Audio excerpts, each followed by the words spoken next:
영화를 통해 마음이 열리는 곳 뒷방상영관입니다. 영화가 끝나면 우리는 뒷방에 모여 대화를 시작합니다. 나와 당신의 영화는 우리의 대화를 통해 새롭게 살아납니다. 영화를 통해 마음이 열리는 곳 비밀스러운 뒷방으로 여러분을 초대합니다. 와, 안녕하세요. 저는 뒷방상영관의 배입니다. 안녕하세요. 저는 노랑이에요. 저는 나물입니다. 이 타이밍을 맞추는 게 저는 제일 힘든 것 같아요. 여태까지 녹음하면서 제가 이 눈치 싸움에서 맞아. 제대로 해본 적이 없어요. 인사할 때. 아무튼 오랜만에 얼굴 보니 반갑고요. 다들 잘 지내셨나요? 네. 즐거웠던 일 배부터 말해볼까요? 저는 사실 얼마 전에 생일이었는데 그냥 요즘에 집 요가원을 반복하는 삶이라서 뭔가 다른 걸 하고 싶어서 혼자 산책을 하러 나갔어요. 가서 원두가 마침 떨어져서 원두도 사고 책방에 가서 책 구경하고 책 좀 읽고 사고 그랬네요. 근데 되게 상쾌하고 좋았어요. 그리고 되게 신기한 일이 일어났어요, 저한테. 뭐냐면 진짜 신기하게도 그러니까 외출할 때 전 지하철을 타는데 지하철 타는 길에 항상 피아노 학원을 지나치거든요. 근데 그게 되게 어린이들이 다니는 그런 피아노 교습소 같은 곳이에요. 그래서 피아노 소리가 좀 가끔 많이 들려가지고 되게 좋아하는데 근데 마침 그 생일 축하 노래가 들리는 거예요. 너무 신기하지 않아요? 우와. 그러니까 그 Happy Birthday to You 그 노래가 그냥 오른손 멜로디만 치는 게 아니라 되게 멋지게 화음을 넣어서 치는 그 소리가 들려가지고 너무 너무 놀라고 너무 기분이 좋았어요. 그래서 그때 이어폰을 마침 안 끼고 있어가지고 피아노 학원이 멀어질 때까지 소리에 귀를 기울이면서 걸었어요. 되게 엄청 신기하지 않나요? 맞아요. 와, 네. 진짜. 나물은 어떻게 잘 지냈나요? 저는 방학이 끝나고 다시 학교로 돌아가게 돼서 약간 지난주는 굉장히 의기소침하고 조금 불행하다고 생각을 했는데 이제 또 적응이 되고 나니까 괜찮다 이렇게 마음가짐을 조금 바꿨어요. 그리고 요즘에 저의 낙은 가끔 차를 운전을 할 수 있으면 좋아하는 음악을 엄청 크게 틀어놓고 진짜 움직이는 노래방, 카풀 카라오케처럼 따라서 노래 부르고 그러는 게 낙인데 오늘도 제가 낮에 잠깐 운전할 일이 있어가지고 그 비틀즈의 그 페퍼 상사 앨범을 음, 음, 같이 막 노래도 부르고 너무 오랜만에 되게 재밌었어요. 네. 그 비틀즈 그 앨범은 되게 자주 듣는데 매지컬 미스테리 투어라는 같은 연도에 나온 다른 앨범이 있는데 그 앨범을 되게 들을 기회가 없었거든요. 근데 되게 최근에 그걸 다시 듣는데 페퍼 상사의 되게 어글리한 버전 같은 거예요. 그런 근데 그게 엄청 또 매력이 있어가지고 왜 이런 게 일어났을까 막 이런 생각을 하면서 두 개를 같이 이렇게 병행해서 듣고 있습니다. 음. 너랑은 어떤가요? 저는 뭘 말해야 될지 모르겠어. 되게 즐겁게 잘 살고 있거든요. 뭘 말하지? 즐거운 게 너무 많은데. 되게 좋은 상태 같아요. 그런 흘러가듯이 좋은. 음. 저도 요즘에 되게 요가를 열심히 하거든요. 오, 저는 그 요가소년 그 음. 영상을 보면서 열심히 하고 있는데 제가 이렇게 몸을 V자로 만드는, 꼬리뼈를 중심으로 몸을 V자로 만드는 자세가 있어요. 근데 이거를 제가 몇 년 전에 학교 수업에서 요가 수업 들었었는데, 다른 사람은 다 이걸 하는데 저만 못해서 막 이렇게 되고, 앞으로 쓰러지거나 뒤로 쓰러지거나 하는 그런 아주 꼴불견인 그런 상태가 되고 너무 부끄러웠던 기억이 있거든요, 저 혼자서. 근데 하다 보니까 그 동작도 되고, 뭔가 요가 하니까 명상 역할도 하는 것 같고, 좀 요즘 기도하는 마음으로 요가를 잘 하면서 지내고 있습니다. 기도하는 마음? 좀 뭔가 되게 동작이 어려워서 그런지 되게 간절하게 하거든요. 아, 동작 하나하나를. 동작 성공을 기도하는 마음도 뭔가 포함. 그런 거기도 하고, 뭔가 전체적으로 나의 삶에 대해서. 그게 요가의 본질인 것 같은데, 저는 항상 요가를 하면서 그게 너무 어렵다는 생각을 했거든요. 근데 되게 대단한 것 같아요. 갑자기 그 말을 들으니까. 기도하는 마음. 그래요? 좀 다른 맥락인데 잘 안 되는 동작이 있을 때 그걸 너무 잘하고 싶은 거예요. 근데 저는 그 마음이 되게 불편해요. 그러니까 꾸준히 하면 되는 건데 막 에이플 맞고 싶다 약간 그런 생각으로 이걸 꼭 해내고야 말겠어. 약간 그런 고집스러운 마음이 들 때가 있어요. 그때 되게 괴롭거든요.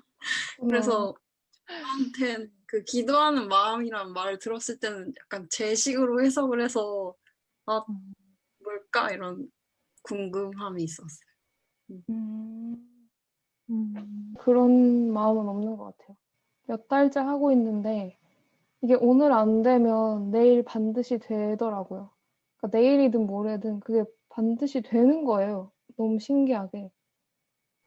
그래서 뭐 오늘 안 되면 내일 되겠지. 약간 이런 마음으로 하는 것 같아요. 그러면 오늘 영화 얘기를 시작해 볼까요? 홍보를 해야죠, 우리.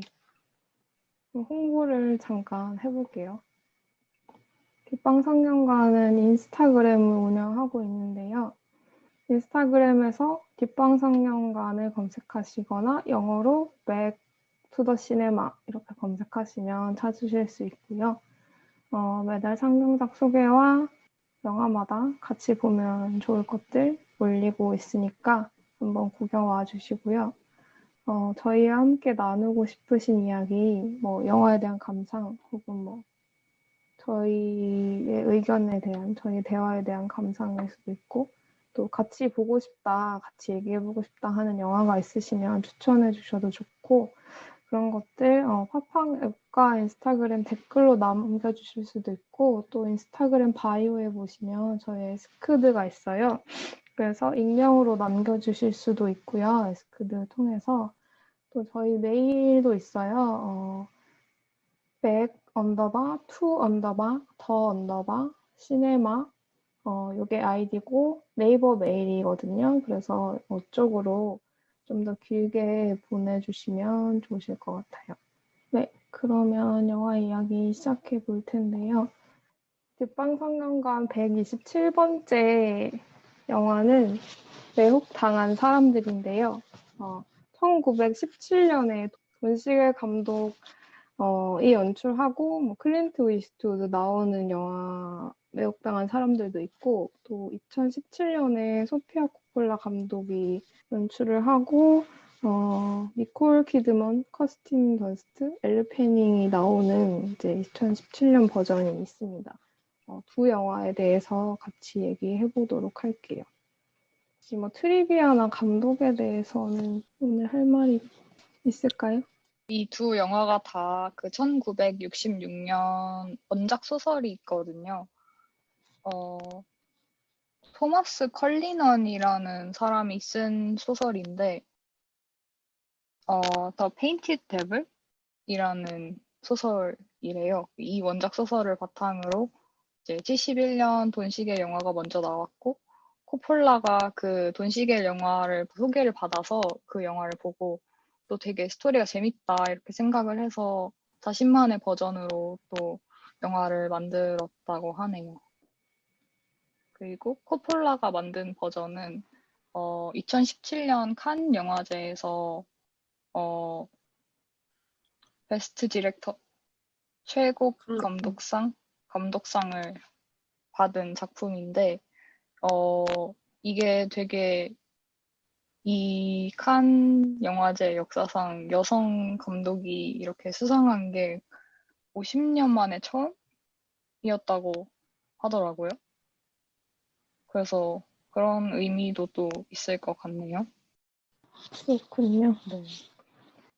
혹시 또, 기억나는 거는 클린트 이스트우드 특집 같지 않은 특집을 저희가 한번 했었잖아요. 맞아요. 근데 이제 돈 시겔 감독은 그때 이제 저희가 더티엘이라는 영화에 대해서 잠깐 이제 클린트 이스트우드의 어떤 대표적인 이미지들을 만든 몇 편의 영화들을 소개하면서 더티엘이라는 영화 얘기했었는데 이제 돈 시겔 감독이 그 영화 감독이라는 거. 그래서 돈 시겔 감독이 좀 이런 마초적인 남성이 등장하는 이런 영화 많이 했다는 그 정도 봤어요. 네. 돈시겔 감독은 저도 지나가듯이 읽은 거라 제대로 기억은 나지 않지만 되게 효율적으로 빨리 영화 찍는, 경제적으로 영화 찍는 스타일이고 그럼에도 되게 스튜디오랑 잘 맞지 않아서 불화 같은 거는 좀 되게 많았다고 해요. 뭔가 스튜디오의 권위 같은 거에 잘 복종하지 않는 타입이고 또 막 B급 영화, B급 정서? 이런 느낌이고 그 신체 강탈자들의 침입인가? 그게 50년대 영화로 알고 있는데 그게 좀 초기작인데 그 영화로도 되게 유명하시고 네, 더티에리도 만드셨고 그다음에 매혹당한 사람들도 나름 후대에 인기를 끈 것 같고 돈 시겔 감독인지 몰랐어요. 신체 강탈자의 침입? 그쵸. 저도 항상 맞다 그것도 만들었지 이런 식으로 다시 생각하게 되는 지점이 항상 있더라고요. 그리고 이스트우드랑 정말 궁합이 잘 맞으셨는지 뭔가 이스트우드도 되게 여러 번 언급하기도 했고 돈 시겔이 자신의 뭐 영화 스승 중 한 명이다 이런 식으로 말도 많이 하고 자신의 첫 연출작에 돈 시겔 감독이 약간 카메오로 출연해주기도 하고 그런 좀 돈독한 관계에 있는 것 같더라고요. 그렇군. 혹시 또 얘기하고 싶은 거 있으실까요? 네, 그러면 줄거리를 한번 소개해 볼까요? 네. 매혹당한 사람들은 남북 전쟁이 3년 차에 접어든 1864년을 배경으로 합니다. 인적이 드문 남부의 여성 기숙학교 근처 숲에서 버섯을 채집하고 있던 에이미가 의식을 잃고 쓰러져 있던 북부군 존 맥버니 상병을 발견하게 되면서 이야기가 시작됩니다. 기숙학교 원장인 마사를 비롯한 7명의 여성들은 적군이자 매력적인 남성이기도 한 존의 등장에 두려움과 끌림을 동시에 느끼면서 부상당한 그의 다리 치료를 돕습니다. 군인들만큼이나 전쟁에 지쳐가고 있던 학교 사람들, 마사 교장 선생님, 그리고 에드위나 선생님, 도발적인 소녀인 알리시아. 알리시아는 그 두 버전에서 이름이 다른데 캐롤로도 나오고 알리시아로도 나오는 캐릭터입니다. 그리고 흑인 하녀 할리. 할리는 이제 두 영화를 가르는 포인트이기도 한데 그 돈시겔 버전에서는 있고 코폴라 버전에서는 없는 캐릭터예요. 그리고 맥버니를 발견한 에이미 이렇게 여러 여성들은 상대방을 꿰어내는 데 능숙한 맥버니와 사적인 밀담들을 주고받으면서 각자의 욕망을 자각해 나갑니다. 그러나 마사가 지나가듯 언급하는 것처럼 맥버니는 친절한 손님이 아닌 불청객에 가깝습니다. 관심의 중심이라는 유리한 고지를 점령한 맥버니는 전쟁의 후유증을 쾌락적 탐색으로 전치시키고자 합니다. 그러나 친근하고 장난스러운 겉보기와 달리 그 자신의 즐거움이 집단 전체를 즐겁게 만들지는 못합니다. 늦은 밤 알리시아의 침대로 찾아간 맥버니와 에드위나의 갈등은 결국 사고로 이어지고 계단에서 실족한 뒤 깨어난 맥버니는 자신의 다리 한쪽이 절단되었음을 알게 됩니다.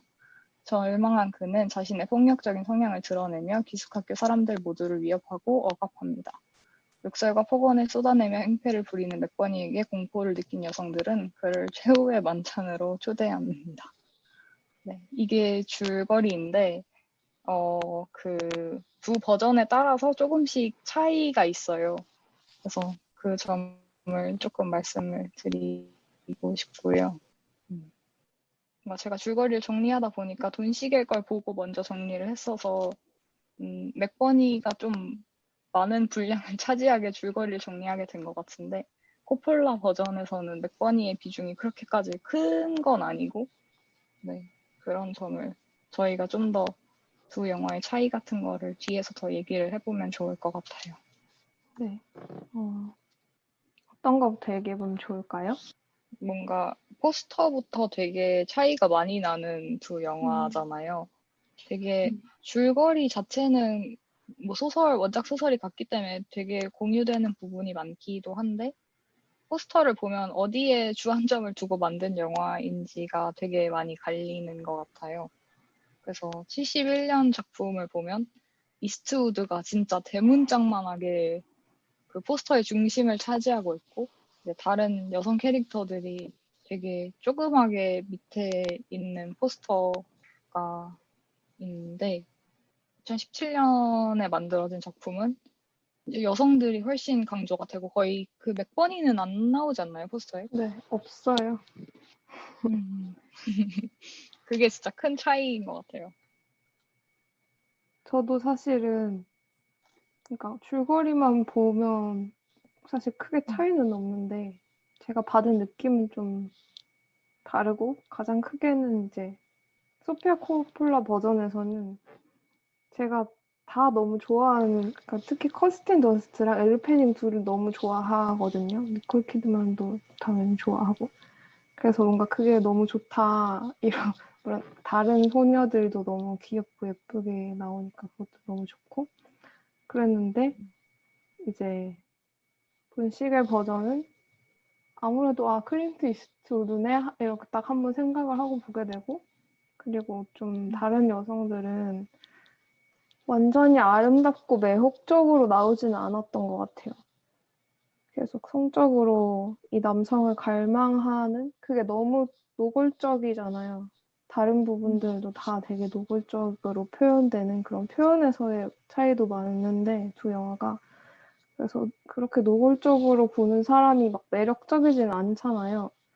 그래서 좀 그런 매력의 차이가 느껴졌던 것 같아요. 그리고 영화관 가면서 오늘 누구 봐야지 좀 이런 마음으로 가게 되는데 그거 자체가 완전히 뒤집히니까 맞아요. 저도 뭐 니콜 키드만, 엘르 패닝, 커스틴 더스트 다 좋아하는 배우들이라서 사실 코폴라 영화를 볼 때는 진짜 그 배우들의 매력이 충분히 다 살아나고 있는 게 너무 잘 보여서 사실 전 돈 시겔 버전에서의 에드위나 캐릭터에는 전혀 매력을 못 느꼈거든요. 물론 다 그렇게 매력적인 인물이라고 그런 식으로 그려지진 않지만 근데 에드위나를 커스틴 더스트가 맡으니까 너무 진짜 와 에드위나가 그런 생각을 하고 있었어? 뭔가 이러면서 되게 그 미묘한 뉘앙스랄까? 그런 거를 커스틴 던스트 배우가 되게 잘 잡아낸 것 같고 뭔가 어떤 자신을 이방인으로 느끼는 거? 그런 것도 되게 잘 연기가 된 것 같아서 확실히 캐스팅이 진짜 중요하다는 걸 저도 생각했습니다. 본 시글 버전에서도 그 이방인인 게 설정에 그렇게 막 중요하게 다뤄지지는 않았던 것 같아요. 그죠? 네, 거기 돈 시겔 버전에서는 에드위나가 좀 더 학교의 적극적인 구성원으로서 가담하는 느낌 같은 것도 있고, 또 마사가 같이 나랑 학교를 같이 꾸려 나가자 앞으로 이런 식으로 같이 얘기를 하는 장면도 있고, 아마 그 이방인이라는 컨셉 같은 거는 할리가 삭제되면서 그 대사가 에드위나로 옮겨갔다는 생각을 전 하기는 했었어요. 왜냐면 그 맥비가 처음에 할리를 딱 만났을 때 당신이나 나나 똑같이 이 집에서 포로고 이 집에서 이방인이다 이런 식으로 얘기를 해서 이제 뭐 할리가 아니다 난 도망갈 수는 있다 이런 식으로 이렇게 반박하고 이런 장면이 있었는데 그런 거에 약간 변주로 에드위나 캐릭터가 그 코폴라 버전에서는 약간 다르게 설정된 것 같긴 하더라고요. 할리 얘기가 나온 김에 할리에 대해서 얘기를 해볼까요? 네.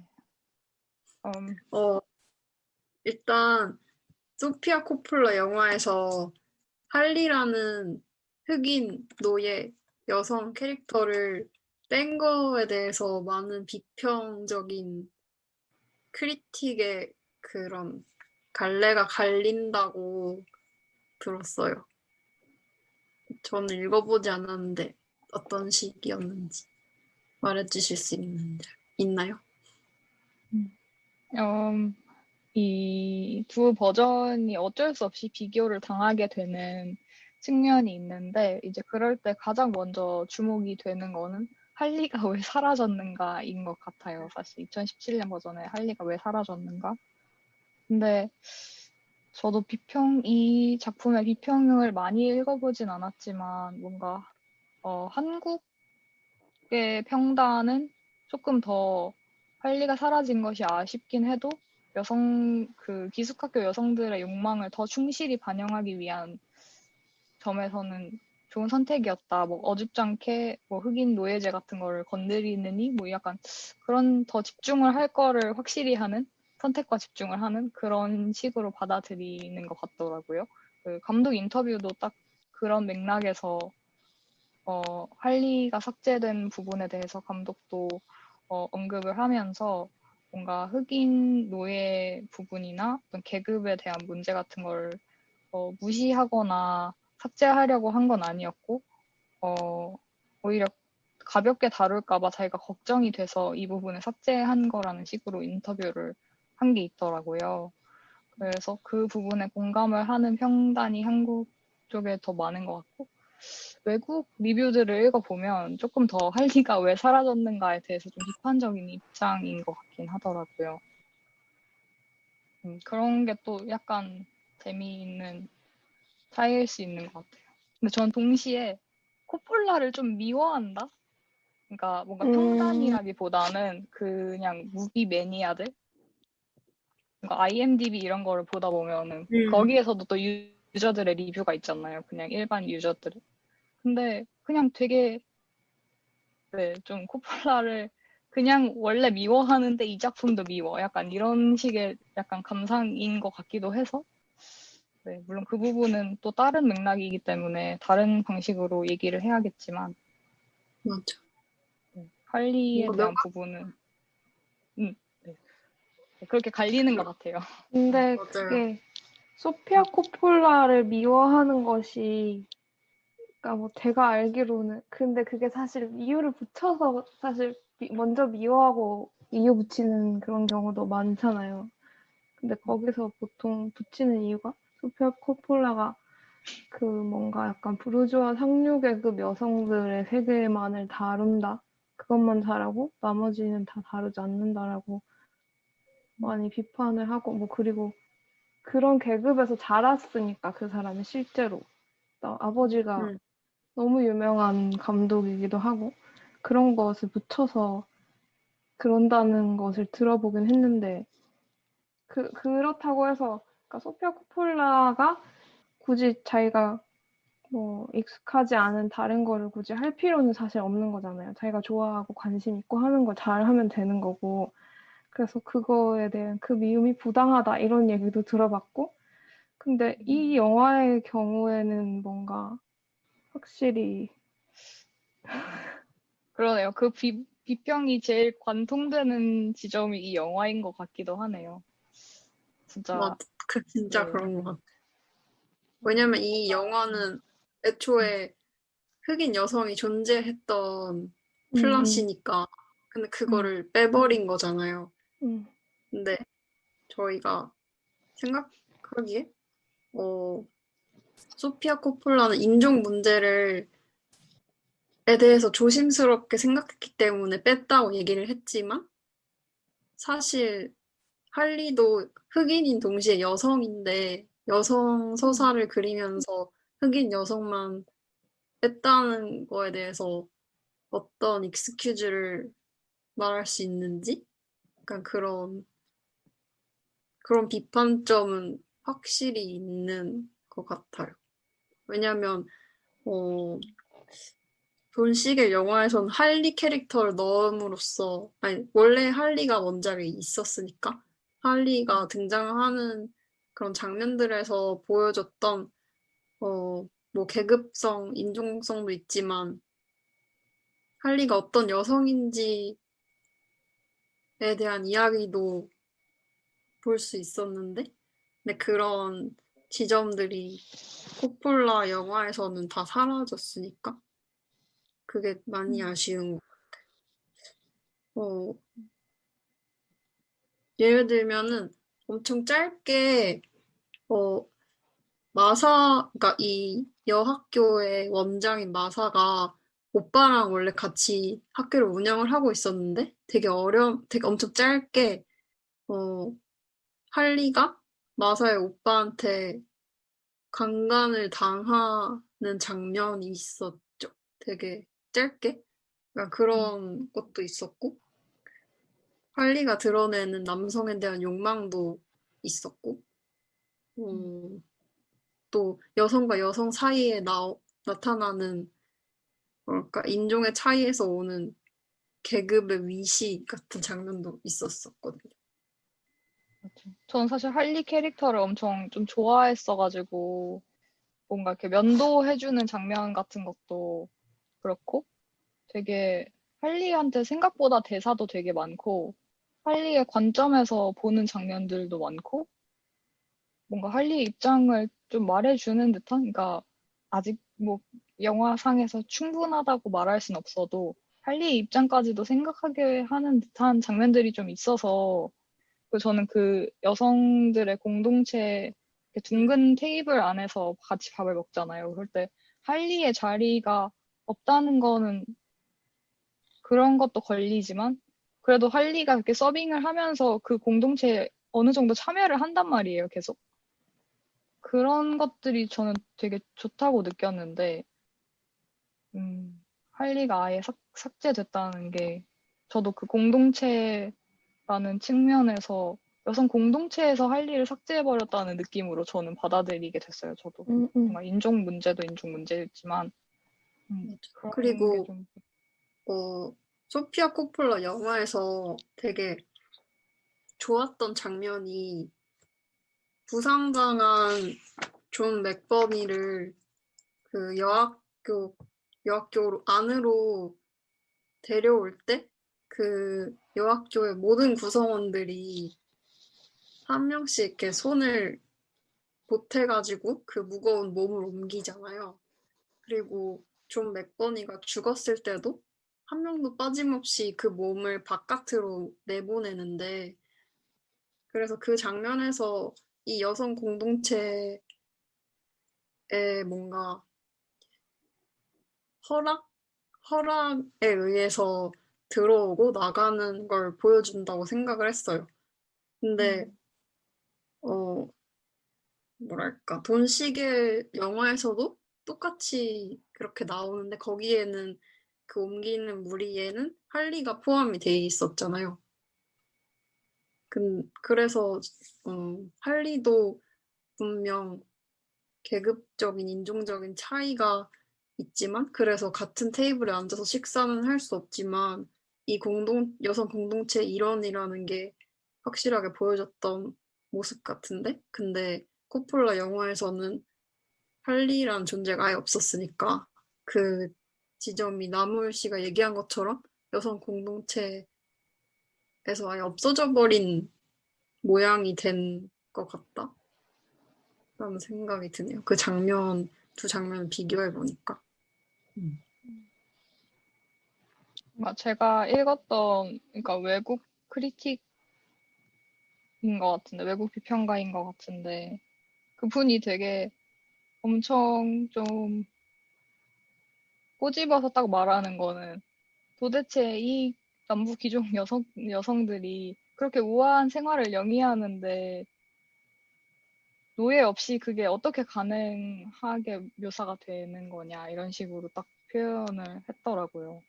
그러니까 그 모든 노동이 되게, 노동은 다 삭제되고, 모든 아침 먹는 장면이라던가 같이 뭐 밥을 먹는 장면, 식사 장면들, 그런 사교적인 장들, 그런 것들이 되게 우아하게 묘사가 되는데, 그걸 도대체 누가 뒷받침하고 있었고, 누가 손에 흙을 묻혀서 그런 장면이 가능하게 만든 거냐, 이런 식으로 물어보는데, 저는 그 장면, 그런 것까지는 생각을 못 했던 부분이기도 해서, 생각해보니까 그렇네. 노예 없이 이 사람들의 삶이 지탱될 수가 없었겠구나, 이런 생각이 들더라고요.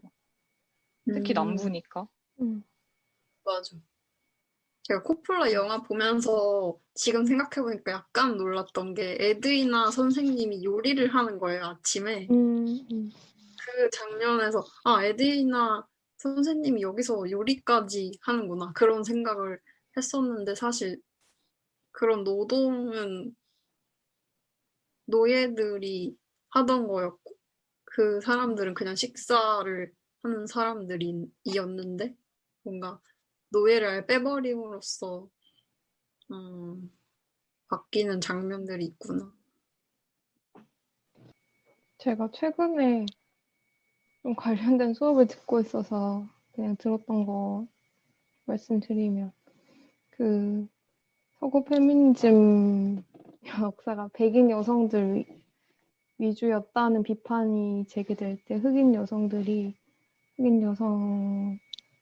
분이 이제 비판한 것 중에 하나가 백인 여성에게 요구되는 여성성과 흑인 여성에게 요구되는 여성성이 완전히 다르다. 예를 들어 이 영화에서도 할리에게 요구되는 것은 노동이고, 그런데 이제 이건 뭐 계급이라고 할 수도 있겠지만 이 귀족 여성들 막 프랑스어 배우고 식사 예절 같은 거 그런 것들 배우고 하잖아요. 그런 차이들.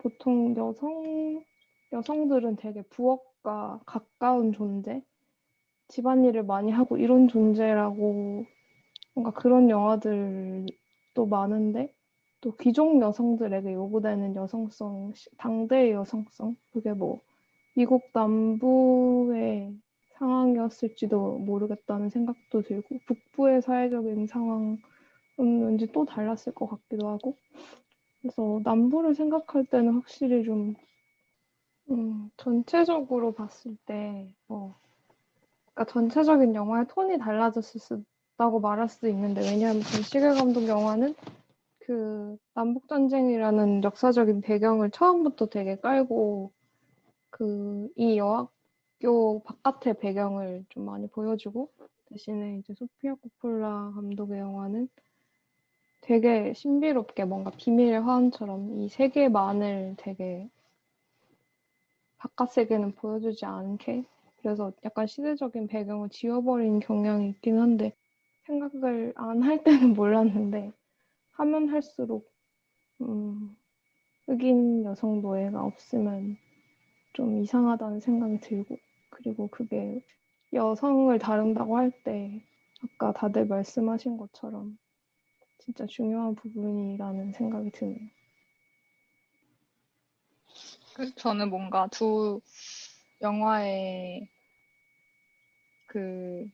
그냥, 물론 어떤 사람이 말해도 두 영화는 되게 다르다고 말을 하겠지만, 되게 처음에 뭐 할리 같은 어떤 캐릭터의 존재 유무를 제외한다면, 가장 먼저 되게 다르다고 느꼈던 거는 약간 습도? 공기의 어떤 느낌 같은 게 되게 다르다는 생각을 되게 많이 했거든요.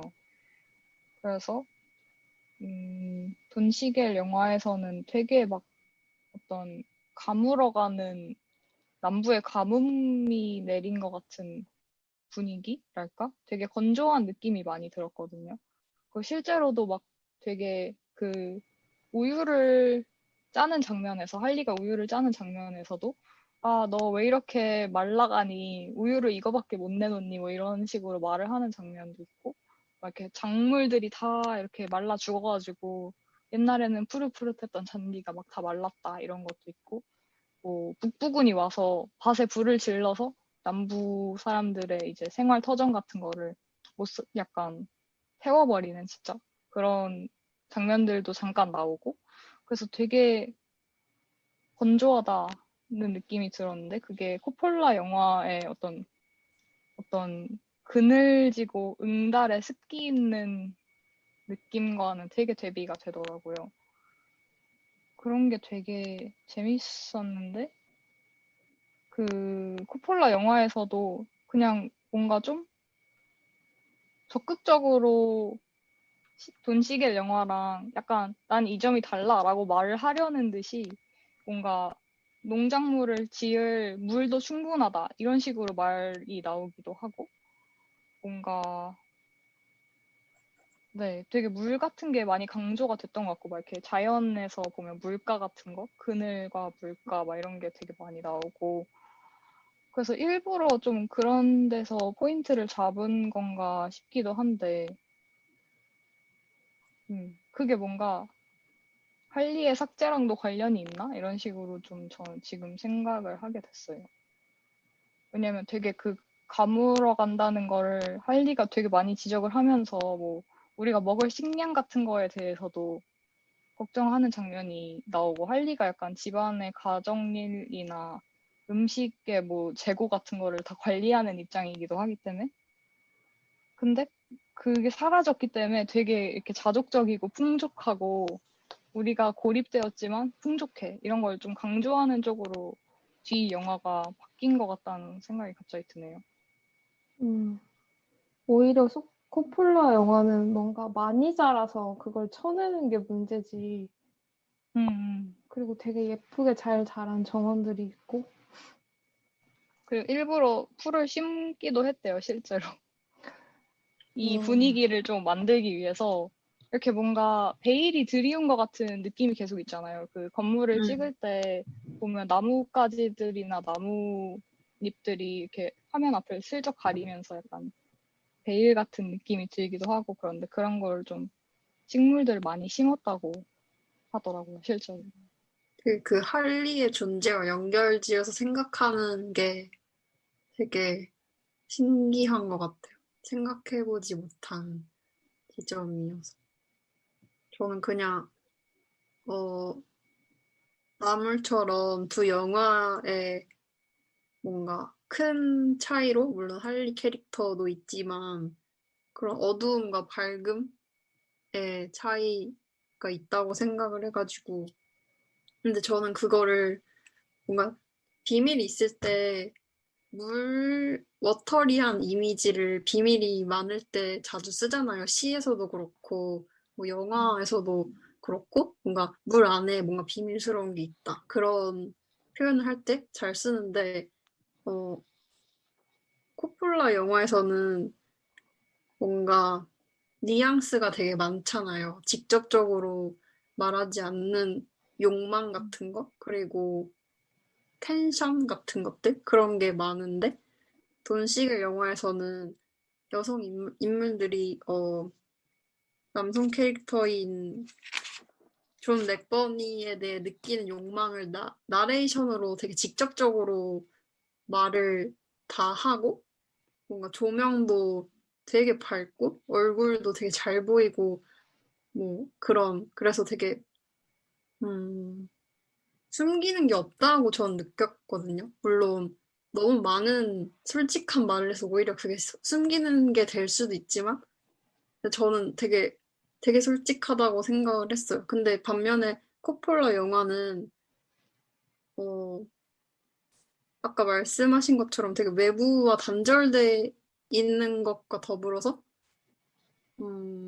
모든 이들이 뉘앙스를 가지고 행동하는데 절대로 그걸 명시하진 않는 그런 분위기로 봤었거든요. 그래서 뭔가 코폴라의 처녀 자살소동 영화처럼 되게 비밀스러운 뭔가 사물로 말해지는 게 있고 뭐 인물의 뉘앙스로 말해지는 게 있지만 절대 그게 무엇인지 명시하지 않는 그 느낌이 이 영화에서도 느껴진다라고 생각을 했었거든요. 그래서 전 그게 되게 좋았어요. 그런 비밀스러움이.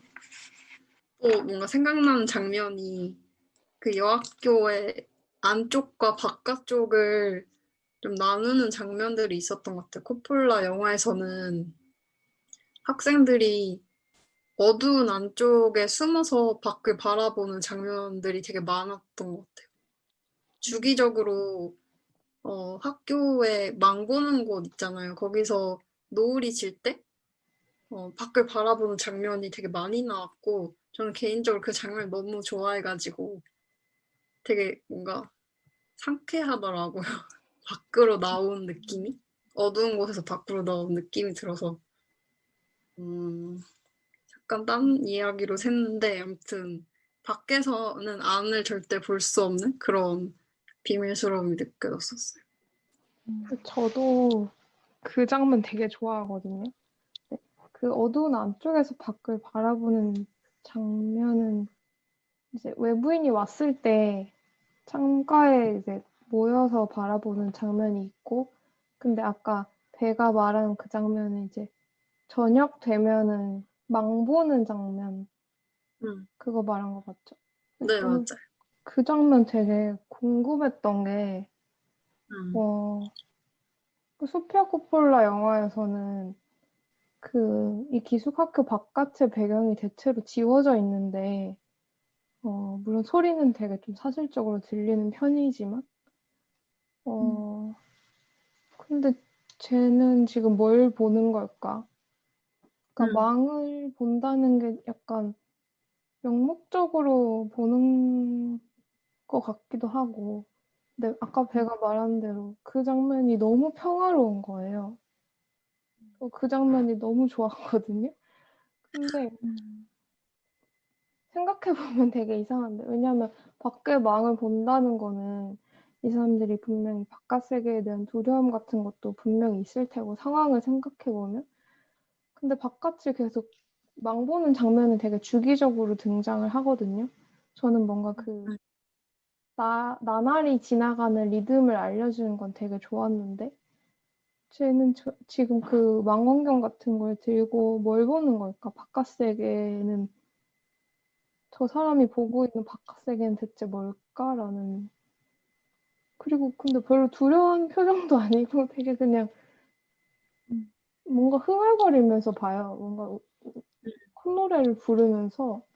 근데 그거 망보는 사람의 태도도 아닌 것 같고, 그 부분이 되게 궁금했어요. 근데 사실 되게 여유롭지 않을까요? 음, 일단 기숙학교의 모든 여성들에게 이 존 맥번이라는 사람의 등장은 되게 즐거운 일이었잖아요. 욕망을 느끼게 하고, 그리고 어떤 놀이를 만들고, 그런 거라서, 어, 일단 그런 점이 있고, 망을 볼 때, 일단 목적은 남부군이 있으면, 남부군한테 여기 북부군이 있다고 말하거나, 없다고, 뭐, 아무 말도 안 하거나 둘 중 하나인데, 그런 말을 하는 권한들도 다 이 여학교의 여성들이 가지고 있잖아요. 그래서 뭐 되게 그냥 생각해보면 그냥 의뢰하는 망보기였던 것 같아요. 그냥 뭐라고 설명해야 될지 모르겠는데 음, 그냥 그런 컨트롤을 가진 자의 여유 같은 느낌? 그런 것도 약간 있는 것 같아요. 저도 되게 두 분이랑 그 장면에 대해서 비슷하게 느끼고 그 장면이 되게 눈에 확 들어오기도 하고 그랬거든요. 근데 저는 되게 이전 영화에서는 망원경이 없는데 여기서 망원경이 있고 이런 것도 되게 좀 흥미로운 것 같고 저는 그 전 영화에서도 여성들이 되게 적극적으로 망을 보는 장면들이 나오잖아요. 그러니까 순번도 정해져 있고 음, 뭐 망을 보고 예를 들어 적군이 나타나면 종을 울린다. 이런 규칙 같은 것도 다 정해져 있고 막 종을 여러 번 울리는 장면들이 등장하기도 하고 거기에서도 망 보는 장면은 되게 중요했던 것 같은데 거기에서 중요했던 건 약간 높이 같거든요. 되게 아래에서 위로 딱 하면서 아니면 위에서 아래로 엄청 내려다보는 시선이라던가 그런 어떤 높이에서 느껴지는 차이 같은 거? 그러니까 낙차라 하나? 그런 시각 같은 것도 완전 달라지고 보는 시각도 달라지고 그런 거에 엄청 집착하는 면이 있다고 생각했는데 돈시계 영화에서 근데 코폴라 영화에서는 되게 진짜 평화롭게 이렇게 망원경으로 멀리를 보고 있는데 보고 있는 게 뭔지는 드러나지 않고 끝까지도 드러나지 않고 그런 게 전 되게 좀 권태롭다는 느낌도 있고 그게 어떻게 보면은 이 사람들의 현실이었을 수도 있겠다는 생각이 들기도 했어요. 그러니까 뭔가 물론 되게 역사를 지웠다는 되게 고립되게 만들고 역사를 지워버렸다는 얘기도 되게 많은데 뭔가 3년째가 들어가는 게 되면 뭔가 1, 2년 때는 곧 끝나겠지, 누군가 이기겠지라는 생각이 있었을 것 같은데 3년 차가 되면서 이게 안 끝날 수도 있겠는데? 약간 이런 생각이 들 수도 있을 것 같고 또 약간 워낙 귀족 사회이기도 하고 그래서 어떤 전쟁의 한복판에서 느끼는 권태로움 같은 게 되게 아이러니하지만 그 장면에 좀 그런 게 있었던 것 같아요.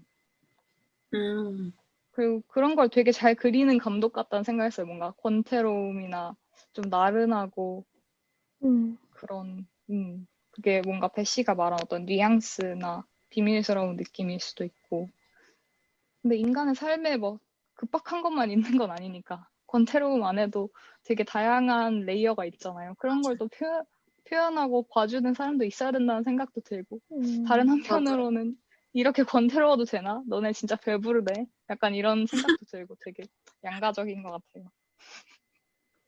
그럴 것 같아. 근데 뭔가 아니 그냥 돈시계 영화에서는 망 보는 장면에서 착각일 수도 있는데 되게 북부군에 대한 공포스러움 그리고 애국심과 그걸 뭐라고 하지?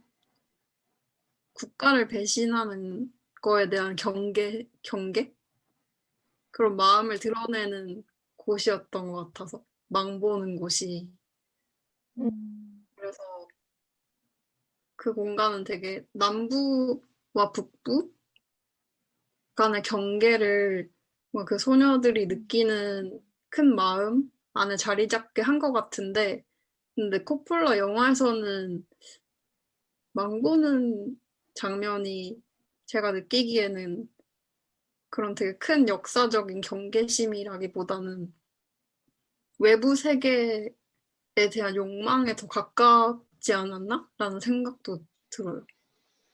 집 안은 되게 어둡고 뭐 비밀스러운 게 뭐 소녀들의 그리고 여성들의 뭔가 확실하게 말할 수 없는 생각과 마음들을 표현한 거라고 볼 수 있지만 좀 어두운 실내는 되게 우울하기도 하잖아요. 바깥은 되게 상쾌하고 뭔가 하늘이 보이고 그런 것과는 비교되는 곳인데 그래서 뭔가 바깥 세계를 망원경으로 본다는 거는 뭔가 그 사람들이 느끼는 욕망을 표현하는 방법일 수도 있겠다는 생각이 들었어요. 사실 뭔가 여성들은 항상 전쟁이 아니더라도 집 안에 있는 존재로 많이 묘사가 되잖아요. 그래서 뭔가 집 바깥에 대한 호기심이나 욕망 같은 것을 썼을 거라고 생각하는데, 뭐랄까, 돈시글 영화에서는 근데 호기심에는 항상 뭔가 두려움이나 공포 같은 게 따라붙기 마련이니까 좀 그런 부분들이 더 강조가 됐다면 코폴라 영화에서는 좀 다른 면들이 좀 더 강조가 된 것 같다는 이해를 하게 되기도 하네요. 뭔가 되게 상쾌한 느낌이 들어요. 그 코폴라 영화를 보면서 왜 계속 나오는 이 바깥 장면이 왜 이렇게 좋지? 이런 생각을 많이 했거든요. 정원 장면이요? 망 보는 장면? 음, 하늘이 나오고 건물을 좀 아래에서 위로 찍은 그 장면들? 그만큼 또 실내가 되게 어두워서 더 그런 느낌이었을 수도 있을 것 같아요. 뭔가 탁 트인 바깥을 봤을 때의 느낌 같은 거. 뭔가 진짜 아까도 배씨도 되게 어둠에 대해서 얘기를 해주셨지만 생각보다 진짜 어둠 속에 인물들의 얼굴이 잠겨 있어서 무슨 표정을 짓고 있는지가 정확히 보이지 않고 이런 장면들이 되게 많더라고요. 되게 중요한 장면들에서도. 근데 그게 뭔가 근데 무슨 생각하는지 알 것 같은? 그러니까 막 되게 느낌으로 아는 정말 느낌적인 느낌으로 아는 거 있잖아요. 그게 저는 너무 항상 코폴라 영화 볼 때 그런 부분들이 신기한 것 같아요. 뭔가 말해주지 않았고 표정으로 난 이런 감정이야 이렇게 말해주고 있지 않은데도 맞아. 그게 느껴지는 그런 게 진짜 좋은 것 같아요. 그래서 그 존 맥버니가 내, 네 방에 들어가지 않아서 내 다리를 잘랐지 했을 때 너 그런 말을 해도 될 것 같아? 막 이런 생각을 혼자 했어요. 아닐 수도 있어. 이런 그런 마음이 들게 하는 게 정말 대단한 것 같아. 코폴라. 음. 사건을 구성하는 것도 좀 더 그 부분을 덜 구체적으로 보여줬던 것 같거든요. 제 기억으로는. 그러니까 음. 결정적이라고 할 수 있는 그 밤에서부터 뭐 다리를 자르는 부분도 좀 더 편집을 많이 하는 느낌? 근데 저는 그렇게 함으로써 사건에 뭔가 더 공간을 주는 거잖아요. 확정적으로 그 이유에 대해서 확정적으로 만들지 않고 그 부분 좋았던 것 같아요. 음.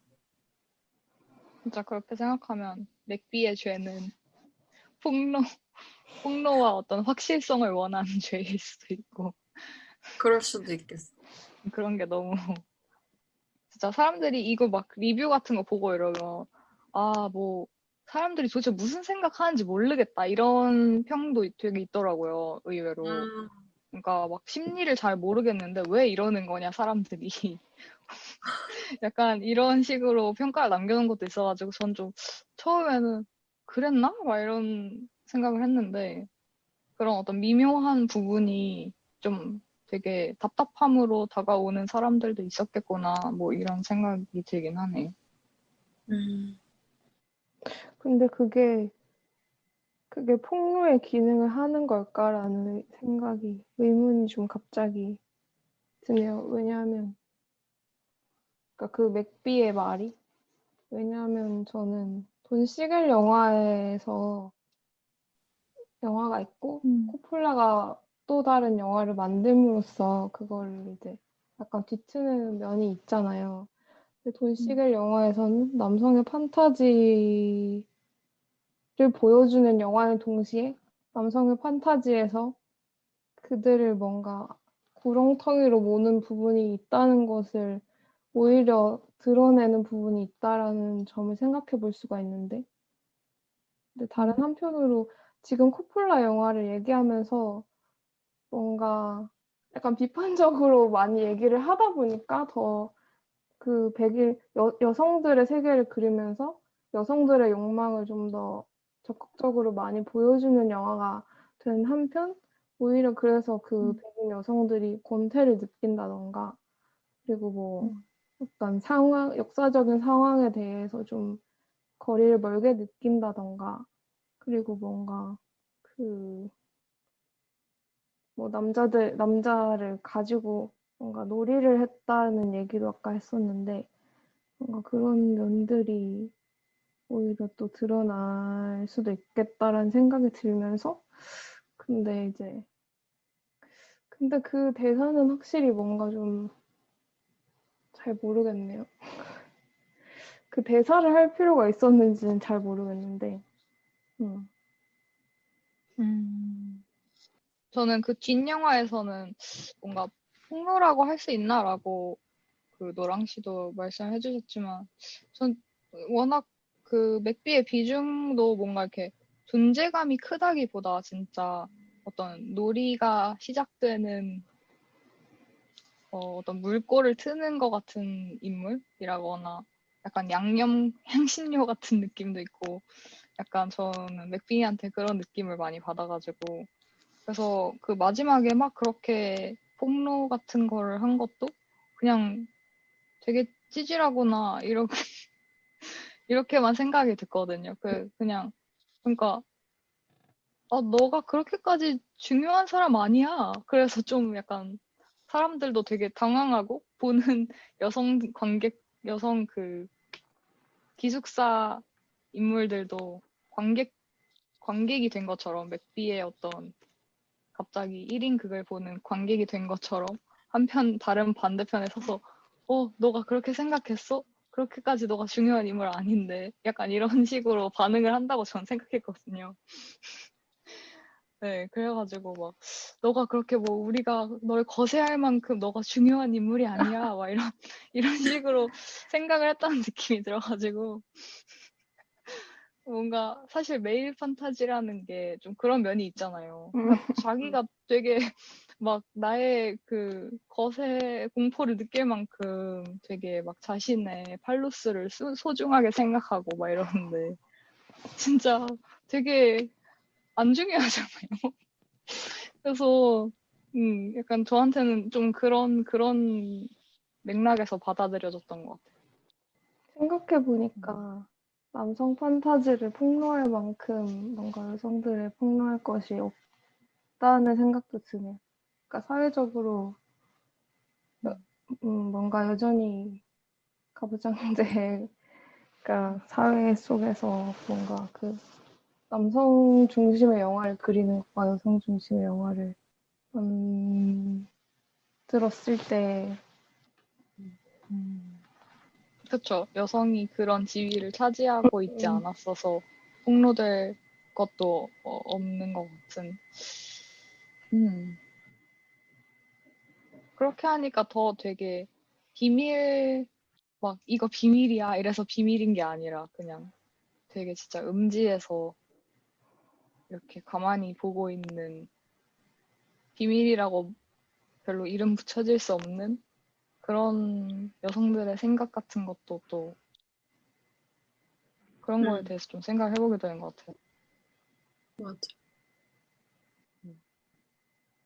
그리고 또 코폴라 영화에서 기억에 많이 남는 장면이 맨 마지막 장면인데 존 맥비 시체를 문 밖에 두고 문을 걸어 잠그잖아요. 근데 처음에는 카메라가 시체가 보이게 멀리서 찍다가 점점 클로즈업으로 그 대문 말고 건물 문 앞에 모여있는 여성들한테 다가가듯이 점점 가까워지고 그러면서 존 맥비의 시체가 보이다 안 보이거든요. 그래서 그게 너무 놀라웠어요. 그냥 그 여성들이 보고 있는 게 그 그러니까 분명히 카메라를 향해서 보고 있으니까 뭔가 건물 밖을 보고 있는 걸 텐데 시체를 보고 있는 건지 아니면은 그냥 밖을 보고 있는 건지 어딜 보고 있는 건지 모르겠는 거예요. 그래서 애초에 뭔가 그냥 이 존 맥비라는 사람 그 자체는 그렇게 중요하지 않았다는 의미일까? 그런 생각도 했어요. 저도 그 장면이 뭔가 되게 에드위나가 이제 자신은 나름대로 맥비랑 어떤 관계인지는 잘 모르겠지만 아무튼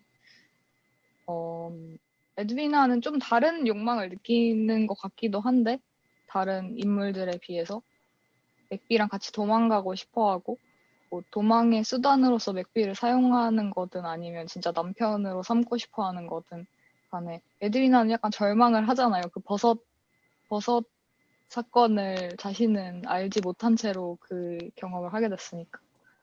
근데 결국에 다시 그 마사가 에드위나 이렇게 부르니까 약간 망연자실해 있다가 다시 자기 자리로 돌아와서 앉고 그 상태로 이제 대문 밖에서 보는 것도 그 포즈들이잖아요. 그 각자 인물들이 취하고 있었던.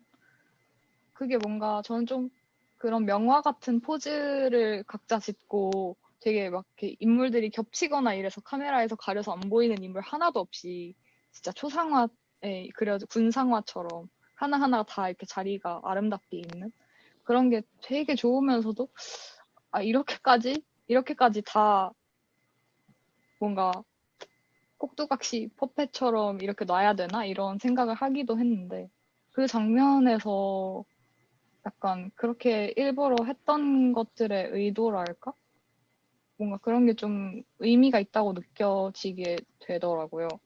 그게 약간 배씨가 그 사람들이 어딜 보고 있는 걸까라고 말씀해 주셨는데 저는 그게 약간 카메라를 본다고 생각했거든요.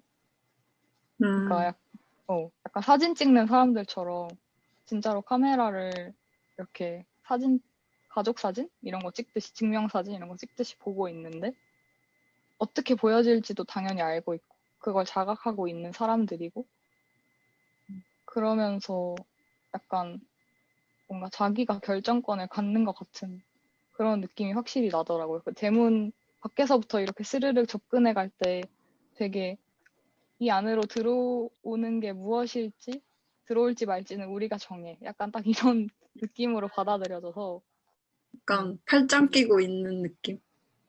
음. 그런 느낌이 좀 나더라고요. 뭔가 다시 완벽한 하나가 됐어. 뭐 불완전했다는 건 아니지만 뭔가 우리는 항상 이렇게 잘 지내지. 뭐가 오든지 계속 이렇게 우리끼리 잘 살 거고 뭔가 그런 느낌이었던 것 같고 아까 그 나물 씨가 권태 얘기했을 때 저는 딱 커스틴 던스터 얼굴이 딱 떠올랐거든요. 뭔가 권태라고 하면 뭐 그게 여성이 느끼는 권태라고 해야 될지 그거를 너무 이보다 잘 표현하는 사람은 없을 거라고 생각이 들 만큼 커스틴 던스트의 얼굴은 정말 그런 얼굴인데 그래서 좀 그 에드위나가 느꼈던 욕망이 좀 다른 종류의 욕망이라고 아까 말씀을 하셨기도 했었는데 좀 이 영화의 결말이 그런 뭔가 이물질이 들어왔지만 그러든지 말든지 우리는 이렇게 뭔가 하나의 공동체로서 잘 살아간다는 것을 의미하는 결말이라고 한다면 에드위나가 좀 다른 곳으로 가보겠다는 마음을 품었던 거는 확실히 다른 종류의 욕망이 맞는 것 같고 다른 여성들이 품었던 욕망과는 좀 다른 근데 그게 또 좌절이 된 거잖아요 결국에는 그래서 뭔가 다시 그 권태의 얼굴이 떠오르는 것 같아요. 노랑말을 들으니까 그 뭐지? 두 사람이 뭐 갈 곳에 대해서 잠깐 얘기를 하는 장면이 있었던 것 같은데 그 이제 맥비랑 에드위나가 어디를 갈까 막 이런 식으로 얘기를 하다가 뭐 자기 아버지가 뭐 리치몬트 어디에 있다고 하니까 우리 그러면 자긴 서부로 가보고 싶었다 하면서 약간 서부로 가자는 식으로 말을 하거든요, 맥비가. 그런 것도 되게 서부는 사실 활력이 넘치는 진짜 이 남부의 이 생활과는 완전히 다른 분위기잖아요. 그런 것도 생각해 볼 수 있을 것 같기도 하고. 진짜 대조적인 곳이니까. 맞아. 저 또 생각나는 장면이 있어요. 그 프랑스어 배우는 장면에서 소피아 코폴라 영화에서는 그 프랑스어에서의 비동사인 에틀 동사의 변형을 공부하는 장면이 있었는데 그게 뭐라 해야 되지? 3인칭을 얘기할 때 he랑 she가 있잖아요. 근데 그게 프랑스로 il하고 elle 이건데 일을 얘기하지 않더라고요. 그래서 그게 되게 재밌었어요. 그런 디테일이 숨어 있다니. 그런 게 되게 재밌었던 것 같아요. 뭐지? 저희가 사실 리허설 하면서 얘기했던 거 중에 분시계 영화에서는 그 에드위나가 맥비를 실수로 밀쳐서 계단에 막 굴러서 다리를 다시 다치게 되는 그 장면이 약간 환상처럼 처리가 되거든요. 그러니까 그 맥비가 캐롤 혹은 알리시아의 침실로 찾아가는 장면 자체가 되게 누군가의 환상처럼 막 이렇게 오버랩되는 이미지들이 막 겹쳐지면서 계단이 막 빙글빙글 돌고 막 난리가 나는데 막 그런 약간 판타지와 환상이 막 겹쳐진 그런 장면으로 묘사가 되는데 그게 저는 진짜 너무 웃겨가지고 그 여성들의 나레이션이 들어가는 것도 다 저는 엄청 웃겼는데 그 환상 장면에서 진짜 정점을 찍었다 이래가지고 진짜 너무 웃기다 막 이렇게 생각을 하면서 봤거든요. 근데 그게 저는 좀 누구의 판타지인지가 모호하다고 생각을 했는데 그걸 누구의 판타지로 규정하느냐에 따라서 좀 달라질 것 같은데 그 노랑 씨가 아까 맥비의 판타지인 것 같다라고 말씀을 해주시면서 약간 어떤 남성들의 레즈비언 판타지랑 겹치는 지점에 대해서 또 지적을 해주셨어가지고 근데 그게 저는 마사가 잠에서 깨어나면서 그 환상도 같이 깨지는 듯한 그런 걸로 나타나서 되게 환상의 인앤아웃이 다르고 환상의 주체가 되게 중첩돼 있는 것 같고 그런 게 또 좀 흥미로웠거든요, 사실. 그래서 그걸 어떻게 봐야 될지 좀 약간 혼란스럽기도 한 것 같아요. 뭔가 그런 메일 판타지를 여성이 경유한다고 해서 어떤 의미가 달라지는 걸까? 달라질 수 있을까? 뭐 이런 생각도 해보게 되고. 저는 근데 사실 남성들이 레즈비언 판타지를 가질 수 있다라는 걸 아까 그 배씨가 얘기하셨던 것 같고 그거를 잘 몰랐어요. 그런 얘기가 있다라는 거를. 근데 생각해 보니까 뭔가 그런 제가 최근에 또 남성 감독이 만든 어떤 레즈비언 영화를 봤는데 거기에 대해서 레즈비언 섹스씬이 너무 되게 많이 나온 거에 대해서 누가 비판을 하더라고요. 그리고 뭐 지금 딱 떠오르는 건 박찬욱 감독의 아가씨에서 완전 판타지적으로 그리는 장면도 있고, 그리고 뭐 김수용 감독의 한국 영화 중에서 60년대 영화인데 갯마을이라고 여기서는 남성들이 바다에 나가서 다 사망한 후에 여성들만 남은 공동체에서 막 여성들이 밤에 너무 외로워 막 이러다가 막 서로 막 만지고 이런 장면이 있거든요. 근데 그런 게 뭔가 그걸 레즈비언니즘으로 재독해하려는 그런 시도들이 있는가 하면 뭔가 그런 남성들의 레즈비언니즘에 대한 판타지가 있나? 그러면 그걸 뭐 사실 보는 사람에 따라서 잘 보면 되는 거겠지만 저는 항상 이걸 어떻게 봐야 되지? 내가 어떻게 보는지보다 어떻게 봐야 되지? 이렇게 고민하는 편이라서. 근데 이번 영화에서 손시계의 그 문제적인 이중 삼중 노출이 있는 그 판타지 장면에서는 뭔가 딱히 그러니까 마사와 에드위나 사이에 뭔가 레즈비어니즘이 있다는 단서가 되게 부족하잖아요. 영화 속에서 엄청 그런 게 없었어요, 전혀. 그랬는데 갑자기 침대 한쪽에는 에드위나가 있고 한쪽에는 마사가 있고 갑자기 둘이 키스를 한다? 그게 너무 이상한 거잖아요. 그래서 이거는 그냥 맥락 없이 넣은 메일 판타지다라고 그냥 생각이 딱 났던 것 같아. 그런 결론을 내렸던 것 같아. 너무 맥락이 없어서. 맞아. 맥락이 없긴 하다. 저는 뭔가 근데 사실 그 장면을 레즈비어니즘으로 보진 않았거든요. 그러니까 뭔가 뭐 퀴어 코드가 진짜 0.01%라도 있으면은 퀴어의 어떤 퀴어 영화 안으로 집어넣어서 새로운 역사를 구축해야 되고 막 이런 작업들도 어떻게 의의가 있을 수 있다고 생각은 하는데 네. 근데 저는 뭔가 그런 방식으로 이 환상 장면을 생각하진 않았어가지고 그러니까 물론 남성의 판타지이기도 하지만 그 저는 그 마사 방에 그림이 걸려 있잖아요.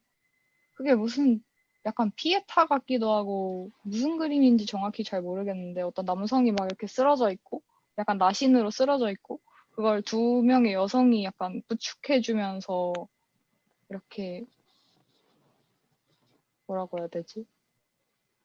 음, 두 명의 여성이 부축하고 약간 그 사람을 돌보고 있는 듯한 그런 그림인데 그거를 진짜 이스트우드가 그 가운데 남자고 마사랑 에드위나가 나머지 두 여성으로 완전 진짜 1대1 대응을 해서 대입을 해서 딱 그려지는 장면으로 끝나가지고 그거는 또 약간 메일 판타지랑은 다른 종류라는 생각이 들어가지고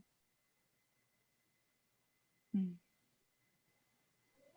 저는 그게 마사가 되게 생각보다 더 에드위나를 자신의 공동체 성원으로 인정하고 자신과 뭐든지 좀 같이 하길 원하는 그런 사람인가? 라고 생각을 하기도 했거든요. 액비의 환상이라고 보면 당연히 메일 판타지인데 마사의 판타지라면 약간 이 남성을 욕망하는 것도 같이 욕망할 수 있는? 그게 되게 이름 붙이기 힘든데 뭔가 에드위나를 욕망하는 건 아니지만 이 남자를 욕망할 때 우리 같이 하자 약간 이런 느낌? 그게 되게 약간 기존의 편견이랑 좀 다른 틀에서 바라볼 수 있는 것 같아가지고 그런 건 저는 좀 재밌는 것 같아요. 맞아. 뭔가 맛있는 쿠키가 있으면 반쪽을 친구랑 나눠 먹듯이 되게 근데 꼭 있어야 나, 하는 거죠. 어, 꼭 에드위나가 있어야 꼭. 돼. 꼭 있어야 돼요. 같이 먹어야 더 맛있으니까 약간 이런 느낌? 너무 음, 저는 지금 제가 너무 그런 걸 바랬나 싶은 생각을 하고 있네요.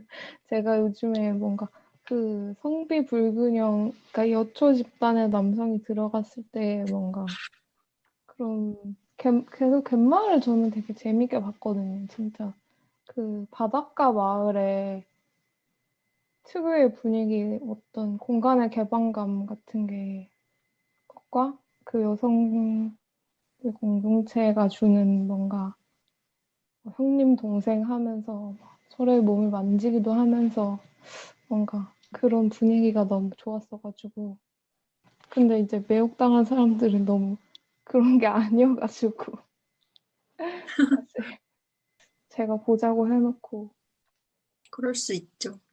그럼요.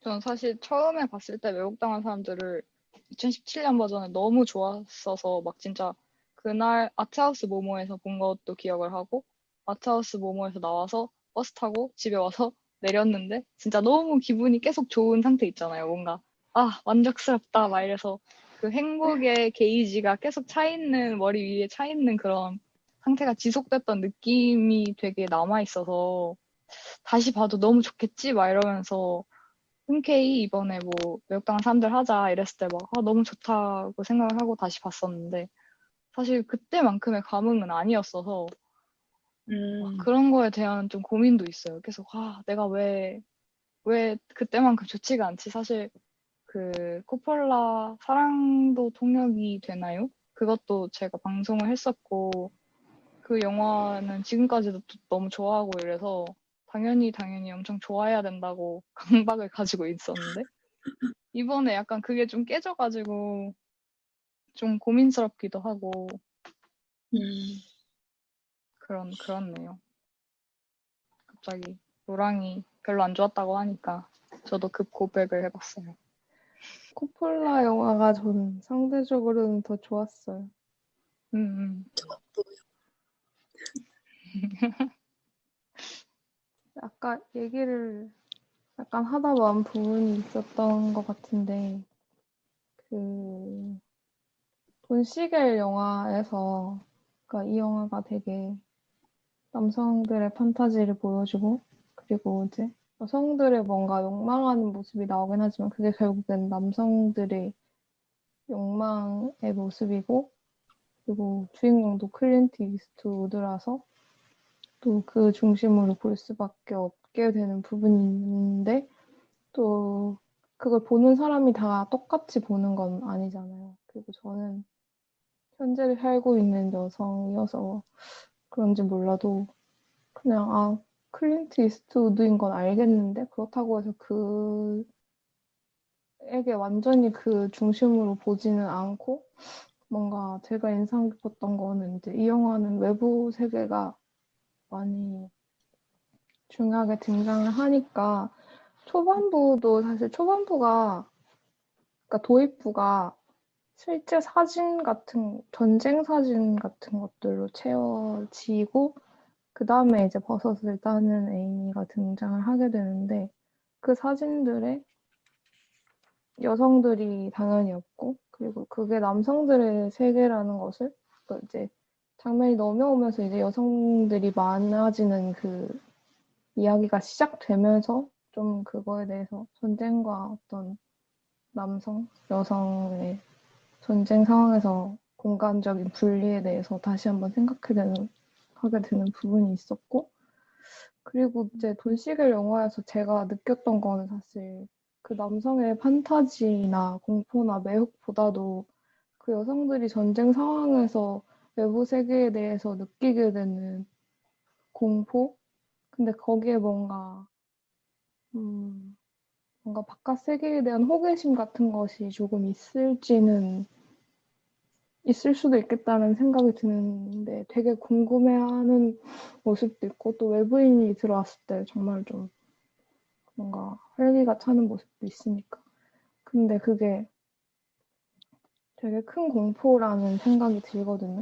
그리고 좀 명시적으로 드러나는 부분이 이 남군이 우리 편인데도 불구하고 남군이 왔을 때 되게 두려워하면서 숨는 장면이 있는데 거기서 우리 편인데 왜 숨지라고 스스로들도 묻잖아요. 우리 편인데 왜 우리가 무서워했을까? 근데 우리가 보는 답은 되게 명확한데, 왜냐하면 그게 우리 편이든 적이든 간에 전쟁 상황에서 여성이 겪을 수 있는 그런 위협을 우리는 알고 있기 때문에, 근데 이제 그거에 대해서 뭔가 영화가, 영화가 사실 되게 명시적으로 많이 드러내고 있다는 생각 드는데, 그 여성 인물들은 사실 뭔가 알면서 모르는 척 한다는 느낌도 있고, 뭔가 되게 두려운 것이 있으면 내가 그걸 두려워하는 걸 되게 강력하게 느끼면서도 그걸 인정하지 못하는 그런 상태가 있잖아요. 심리적 상태가. 뭔가 그런 되게 신경질적인 그런 심리적인 상태를 보여주는 것 같기도 하고, 그래서 좀 저는 이 영화가 원래 만들어지는 의도와 좀 다르게 영화를 본 것 같고, 그래서 좀 혼란스러운 부분도 있었던 것 같아요. 그러니까 소피아 코폴라 영화랑 돈시겔 영화에서 모두 드러나는 게 마사가 여학생들을 어떤 군인이든 간에 음. 여학생들의 존재를 숨기잖아요. 근데 그 이유가 뭔가 노랑 씨가 말씀하신 것처럼 전쟁 상황에서 여성들이 느끼는 공포는 어, 보호받지 못하는 상황에서 강간을 당할 수도 있다는 것인데, 근데 코폴라 영화에서는 그런 공포가 그냥 되게 은연중에 드러나 있다고 하면 돈시겔 감독의 영화에서는 되게 직접적이잖아요. 남성들이 등장해서 그런 공포스러운 위협적인 장면이 있고 거기서 마사가 되게 뭐랄까 무기력한 강력한 여성으로 보이지 않고 뭔가 예의 바르면서도 뭔가 똑부러지고 절대 기죽지 않게 보여야 하는 그 애매한 역할을 해내야 하잖아요. 근데 그걸 되게 직접적으로 보여주고 있는 건데, 그래서, 어쩌면 이 장면이, 음, 전쟁 상황에서의 여성들의 공포를 더 잘 드러낸다고 볼 수도 있지만, 근데 아까 리허설에서도 얘기를 했었는데, 코폴라 영화에서는 이 지점이 잘 드러나지 않는데, 어, 저는 뭔가 코폴라 쪽이 더 좋았거든요. 이 지점에 대해서는. 근데 그 이유가 돈 시겔 감독의 장면에서는 그 공포가 너무 직접적이어서 음, 어, 뭔가 강간으로 이어질 수도 있는 장면을 되게 조심스럽지 않게 표현을 했다고 생각했어요. 그래서 누군가에겐 트리거가 될 수 있는 장면이고 또 뭔가 또 다른 하나의 메일 판타지가 될 수도 있는 장면이라고 생각을 해서 코폴라 쪽이 훨씬 낫다? 음, 그러니까 그 당시에 여성들이 느끼는 공포를 충분히 표현하고 있다고 생각했거든요. 코폴라 영화에서도. 그래서 뭔가 꼭 굳이 그런 공포감이 크게 느껴진다고 해서 좋은 표현은 아닌 것 같아요. 음, 네, 그렇게 생각했어요. 근데 확실히 저는 노랑 씨가 말한 것처럼 돈시계 영화에서 훨씬 외부랑 교류가 많고 이제 외부의 전쟁 상황 같은 것도 잘 보이고 또 과거 회상 같은 것도 많이 나오고 그러니까 그 대문 같은 게 계속 열리잖아요, 수시로. 근데 코폴라 영화에서는 진짜 마지막에 맥비의 시신을 내보낼 때 열리고 그 이전에는 막 그 마사가 외부의 그 남군이랑 자기 편인데도 불구하고 남군이랑 얘기를 하는 장면에서조차도 그 교문을 닫아놓고 그 사이로 얘기하더라고요. 그래서 되게 그 차이가 엄청 크다 이런 생각을 했고,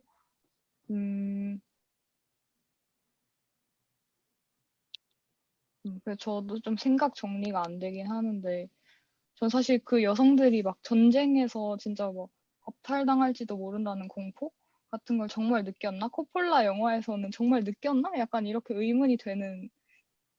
의문이 좀 되긴 해요. 약간 대사 같은 게 겹치는데도 불구하고 뭐 너희들은 들어가 있어. 너희들은 얼굴 보이지 마. 이러거나 뭐 진짜 직접적으로 북부군이면 막 우리를 다 겁탈할 수 있는 거 아니야? 이런 식으로 대사가 겹치는 부분이 나오는데도 그게 그냥 명목상 이게 전쟁 상황이라는 거를 말해주기 위해서 쓰인 것 같은? 마치 저 멀리서 피어오르는 검은 연기랑 포격 소리랑 비슷한 기능으로만 쓰인 것 같은 느낌이었거든요, 저한테는. 음. 그래서 그 돈시겔 영화가 왜 사실은 1864년이면 1971년에서도 멀고 2017년에서도 멀잖아요. 근데 뭔가 돈시겔은 아무래도 베트남전 뭐 이런 게 자기 시대에 있으니까 좀 더 전쟁에 대해서 좀 많이 생각을 한 사람이지 않았을까? 강제적으로. 이런 생각이 좀 들긴 하고. 음.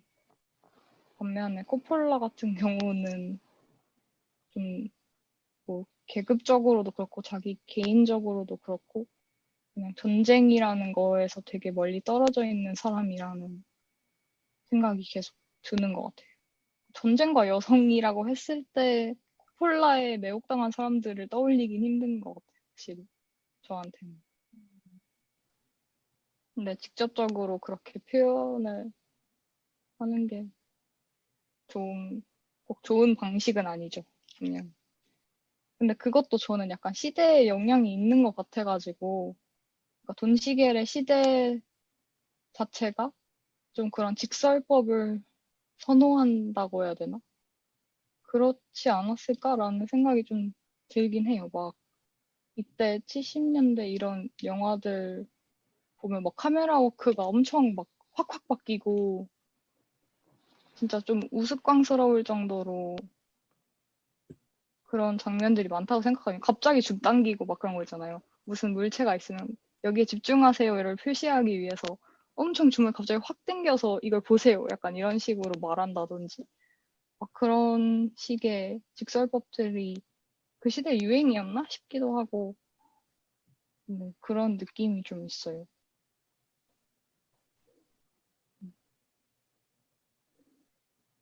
맞아요. 그래서 좀 당황스러웠던 것 같아요. 그 시대 영화를 많이 경험하지 않았어가지고, 그런 클로즈업 장면이 이 영화에서도 꽤 있었던 걸로 기억하는데, 그 장면들이 나올 때마다 되게 깜짝깜짝 놀랐었어요, 저는. 음, 웃기기도 하고. 맞아. 음, 근데 되게 뭔가 고민이 되는 지점은 이게 내가 낯선 영화 언어여서 그런지 아니면은 이 기법 자체에 그런 기능이 있는 건지. 그래서 그게 좀 물론 딱 잘라 말할 순 없지만 뭔가 그런 고민의 지점도 있는 것 같아요. 시대적인 거리가 그런 것들을 만드는 최근에 또 무슨 70년대에 대한 글을 읽었는데 70년대가 굉장히 정치적인 시대였다. 그러니까 뭔가 뭐 68 이후로 굉장히 뭔가 정치적으로 비타협적으로 예술적으로도 뭔가 굉장히 새로운 시도들을 많이 하려고 하고 그리고 굉장히 비타협적인 태도로 그런 것들을 행했다고. 그래서 오히려 그 사람들이 어떤 사람이 너무 뭔가 이렇게 간절하게 뭔가를 하면 너무 거리가 떨어진 사람한테는 그게 우스워 보일 수도 있잖아요, 오히려. 그런 것처럼 70년대 문제들이 여전히 되게 중요한 문제들이 제기가 됐고, 지금까지 이어지고 있는가 하면 또 그게 굉장히 우스꽝스러워 보일 때도 있다, 뭐 이런 글을 읽어가지고. 뭔가 유럽에서도 70년대 정치 영화 같은 거 엄청 많이 나오고, 그랬던 걸로 저도 많이 보진 않았지만, 누가 쓴 글을 보니까 다들 정치 영화를 찍는데 나는 너무 이게 아니라고 생각해. 막 약간 내 취향이 너무 아니야. 막 이런 어떤 감독이 쓴 걸 봤는데, 그거 보고 너무 웃겼거든요. 다들 정치 영화를 찍는데 나는 이게 도대체 무슨 소용인지 모르겠어. 막 약간 이런 식으로 누가 표현하는 거 봐가지고 너무 웃겼는데, 그런 좀 뭔가 적극적으로 목소리를 낸다는 거에 더 중점을 많이 두는 시대이기도 한 것 같고, 이게 뭐 좌파든 우파든 간에.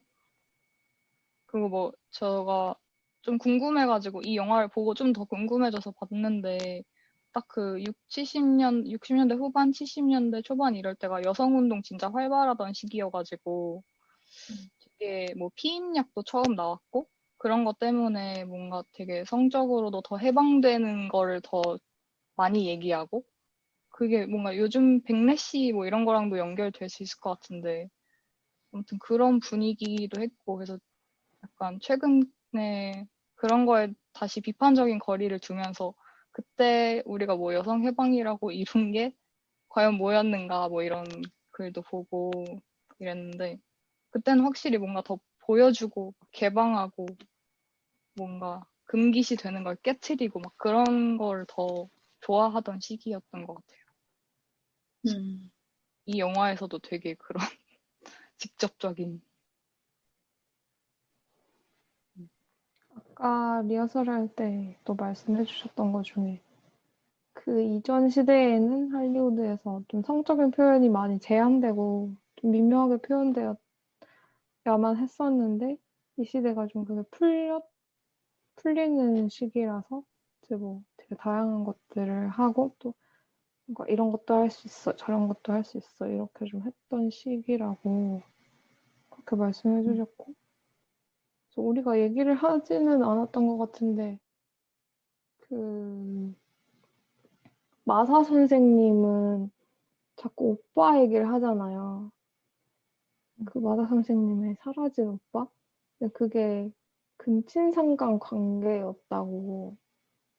그리고 뭐 약간 아동성애적인 부분도 있는 것 같고, 어, 뭐였더라? 이런 거 되게 자극적이라고 해야 되나? 아무튼 이런 것들을 뭔가 서슴없이 사용하는 것이 그 시대와 관련이 있다라는 글도 어디서 본 것 같아요. 근데 뭔가 이건 이 시대만 그런 건 아닌데, 뭔가 시대가 달라져서 뭔가 이 다른 시대에 뭔가를 접할 때 그런 고민이 뭔가 들어요. 그 역사적으로 뭔가 적당히 잘 평가해야 될 것 같아요. 저 시대는 저랬지, 뭐 이렇게 넘어갈 수도 있을 것 같기도 하면서도 뭔가 아닌 건 아니라고 말해야 되나 싶기도 하고, 이거는 좀 다른 얘기인 것 같긴 한데. 왜 하나의 영화에 대해서 하나의 이야기만 나오는 건 아니잖아요. 그래서 그냥 어떤 사람은 모르겠어요. 뭔가 하나의 정답이 있다고 말할 수 없고 그냥 여러 방향에서 비평을 하는 것대로 음, 냅둬도 좋지 않나. 그냥 그런 생각을 해요. 코폴라의 외국당한 사람들이 저희한테는 더 저희 시대의 영화인 거잖아요. 그래서 이해도 더 잘 되고 뭔가 이렇게 뭐 어떤 역사적인 맥락을 살펴봐야 이해하고 이런 영화가 아니게 되고 그러면 이 영화는 어떤 시대상을 반영하고 있는 거지? 뭔가 그런 생각 갑자기 그냥 하게 됐어요. 근데 이 시대 안에 있다 보니까 좀 그게 뭔지를 잘 모르겠는 것도 있고 오히려 70년대 영화는 뭐 그런 역사적 사건들이 있었으니까 그런가 보다 막 이렇게 하는데 이 영화는 음, 어떤 맥락일까? 그냥 그런 게 좀 궁금하긴 하네요. 아무튼 뭔가 시대적인 맥락으로만 볼 수 있는 건 아니니까요. 배 말대로. 음. 근데 그냥 저는 뭔가 확실히 돈 시계 영화에서 느껴지는 거는 진짜 막 히피들과 뭔가 반전 운동하는 사람들 그리고 막 다 막 보여주려고 하는 사람들 성적으로 어그레시브한 여성들 그런 사람들에 대해서 느끼는 약간 히스테리? 남성들이 느끼는 히스테리 같은 거 있잖아요. 그런 게 좀 여기에 있는 것 같아요. 그래서 더 웃기게 말하려고 웃기게 더 표현된 것 같고 그 더티에리가 같은 해에 나왔는데 돈 시겔의 더티에리가 또 이스트우드 똑같이 이스트우드 주연이고 근데 거기에서는 더 노골적으로 그걸 불편해한다는 게 너무 드러나요. 막 이렇게 인종이 다른 커플이 걸어가는 장면 같은 거 있잖아요. 그런 거를 되게 뚫어지게 카메라가 자꾸 쳐다봐요. 그래서 되게 신경 쓰이고 이 영화 진짜 뭐야? 막 약간 그렇게 생각하게 되는데 그게 좀 시대 분위기를 근데 그런 만큼 더 잘 잡아내는 것 같기도 하고 그게 되게 미묘한 것 같아요. 이걸 그냥 남성들의 거세 판타지, 이런 거세 공포로 보는 것보다 그 70년대 시대상 그렇게 보니까 훨씬 더 재밌어지는 것 같아요, 저는. 저 뭔가 사실 70년대 메릴 스트립한테 약간 꽂혀가지고 그때 되게 막 그 영화들에서 메릴 스트립 묘사할 때 엄청 좀 냉한 이미지의 페미니스트로 되게 지적인 여성인데 그게 남성들을 좀 주눅들게 하고 이런 스타일로 묘사가 되더라고요. 근데 그게 진짜 너무 매력적이어가지고 그런 메릴 스트립이 그래서 조금 음, 이 시기로 묶어서 한번 생각을 하게 됐었거든요. 뭔가 시대 얘기를 물론 이 이야기 자체에서 시대를 빼는 게 가능할까라는 생각도 하지만 코폴라 영화는 그런 뭔가 시대적 배경이라는 건 좀 멀리 들리는 총성같이 묘사된 그런 느낌인데, 근데 그냥 그런 세팅 안에서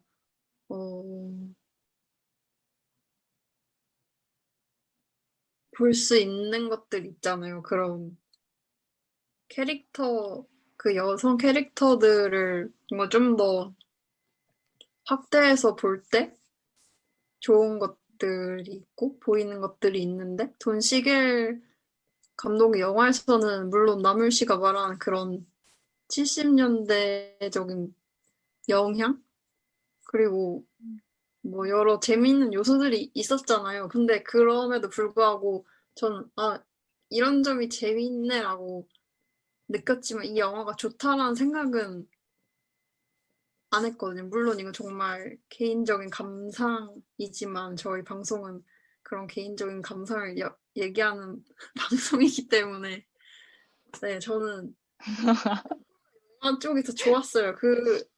왜냐면은 그런 관계가 보여서 좋았어요. 돈시글 영화에서는 뭔가 여성들의 관계가 딱히 보이지 않는다고 생각을 했었거든요. 영화를 보면서 그냥 이런 인물들이 있지만 그냥 그런 말을 하는구나, 이런 애가 있구나 정도였지. 코폴라 영화에서만큼 뭔가 하나하나 뭔가 빛나는 느낌이 없었다고 해야 되나?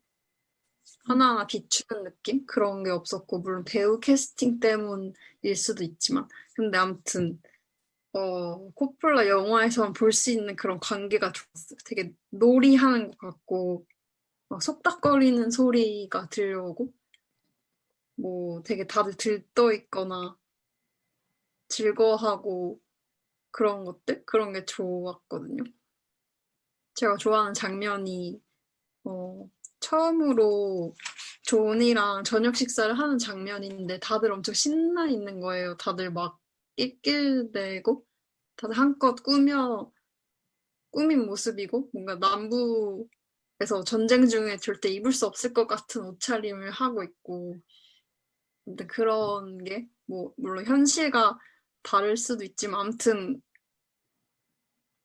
그런 신남? 즐거움 같은 거를 확대해서 보여주려고 그런 의상을 썼다고 생각했고, 그런 게 좋았어요. 음, 음. 저는 이름은 기억이 안 나지만 약간 통통하고 선생님의 귀걸이를 몰래 빼서 하고 다녔던 그 소녀가, 그리고 나중에 버섯 아이디어를 낸 소녀이기도 하거든요. 맞아. 맥버니에게 그 성경을 가져다 줬는가 하면 버섯 아이디어를 내기도 하고, 그리고 그 친구가 팀과 섹스셀을 하던 모습이 뭔가 그냥 마냥 좋았던.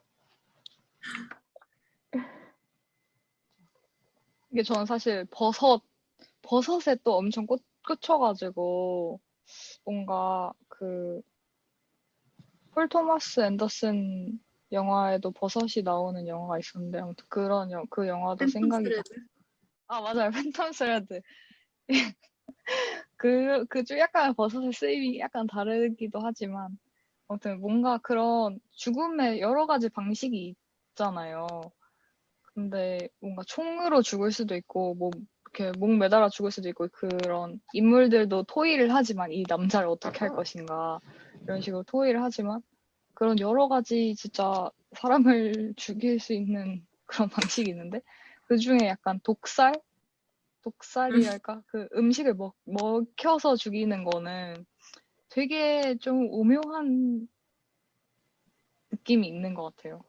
이 사람이 육체를 가지고 있다는 것도 되게 강조가 더 되는 것 같고, 뭔가 그 독이 퍼지는 속도라던가 그런 거에 대해서도 좀 생각해야 되고,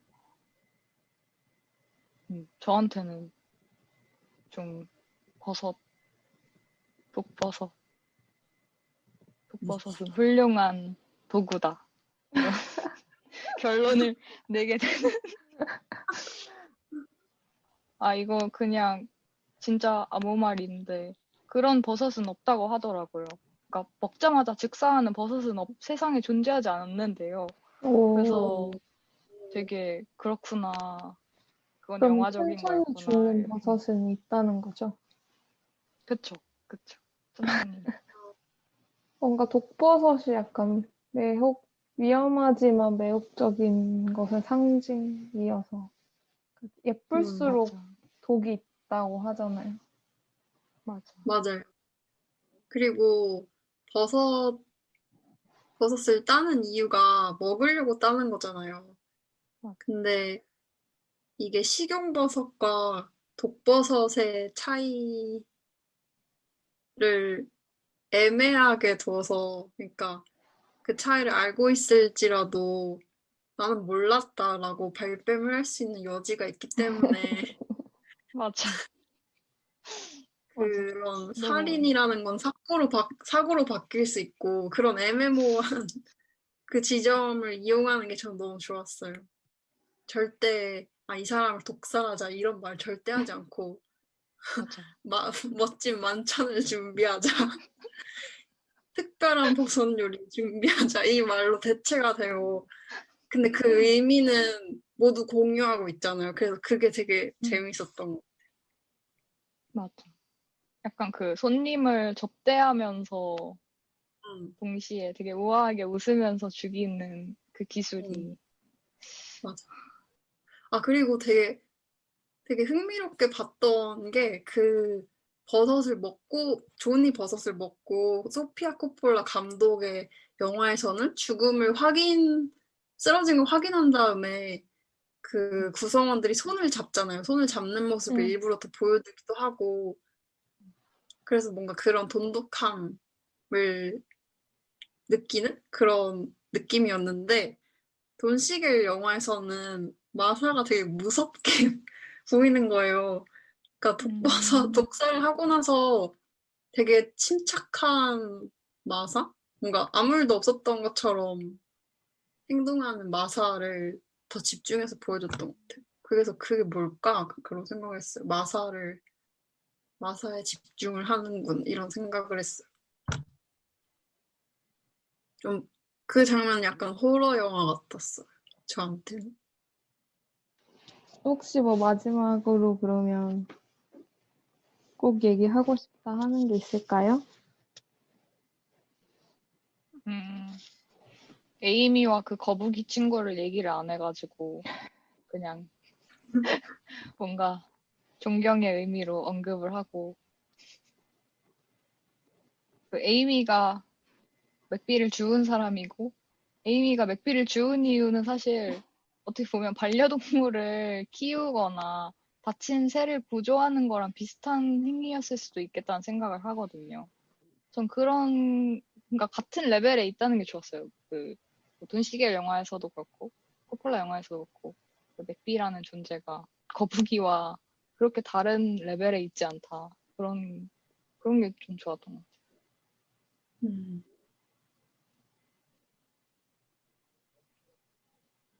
근데 감히 반려동물 죽이다니. 나쁜 놈. 저는 그 거북이의 피를 표현하는 부분에서 이 영화의 뭔가 그 과장된 표현이 너무 웃겼지만 그 부분이 저는 가장 과한 부분이 아니었나. 그리고 그 장면에 클로즈업 같은 게 없었는데, 근데 자연히 보고 깨닫게 되는 게 너무 신기했어요. 그러니까 저희 셋 다 그 피 묻은 거북이를 본 거잖아요. 근데 그게 너무, 네. 어떻게 그렇게 눈에 띌 수 있지? 이런 생각을 하게 되네요.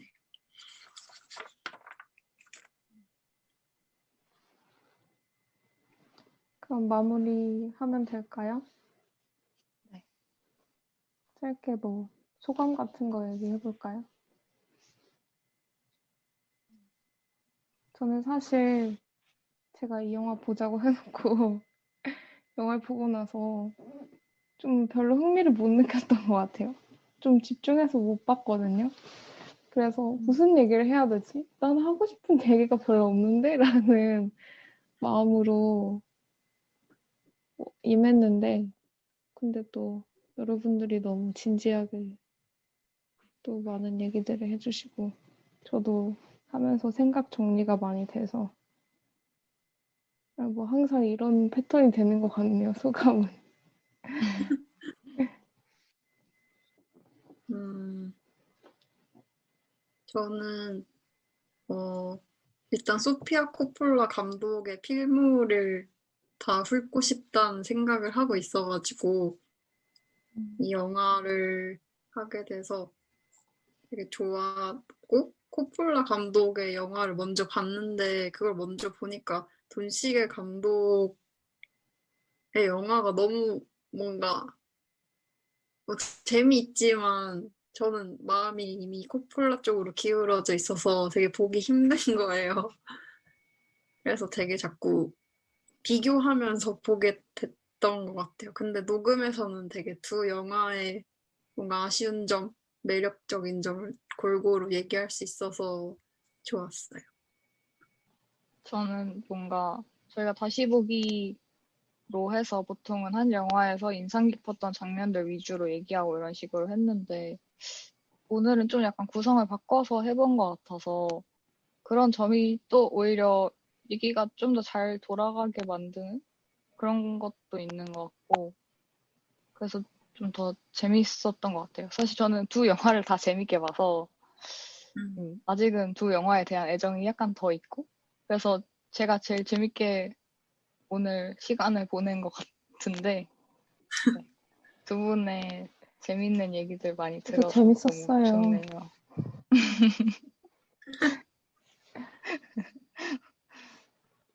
그럼 마무리 해볼까요? 상영이 끝났으니 계단 조심하셔서 천천히 나가주시기 바랍니다. 다음 영화도 기대해 주세요. 안녕. 안녕.